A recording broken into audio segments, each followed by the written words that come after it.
I don't think there's been a game that has changed my opinion quite as much as this one. Oh, let me grab that. This one. I know it looks small, but there's a lot going on in here. FantasyForm is the solo-only wallet game provided to us by a personal favorite publisher of mine, Button Shy Games. It's a bit of a rebranding of the game Spaceship, which I have not played, so I cannot tell you the differences between the two.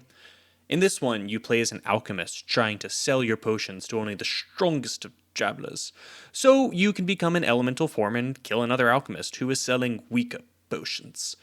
Each round of the game sees you face 2 random encounters in sequence, go to the market to buy or sell potions, and then buy upgrades, potentially even a titular fantasy form.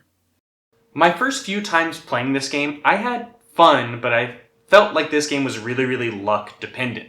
I would take my turns and nothing would really happen, and then eventually the rival alchemist killed me in cold blood, and I didn't really have a chance to do anything about it. But I kept at it, I kept playing, and slowly I realized that this is a really solid game, or at least a great game for the price point that it's set at.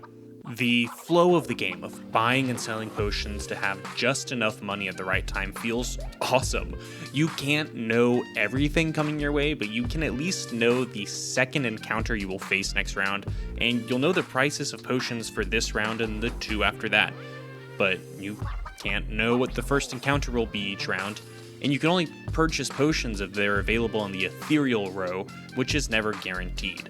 You have to make decisions on imperfect information, but the fun comes from learning how best to navigate it.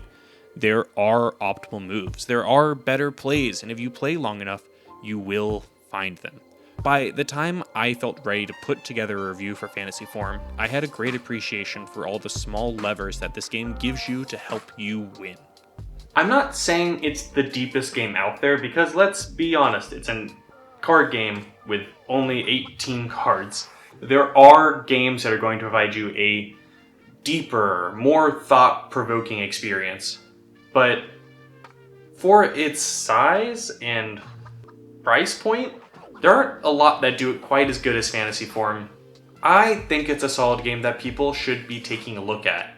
And if you're interested in FantasyForm, I do recommend getting the Frozen Over expansion, which was also provided with this review.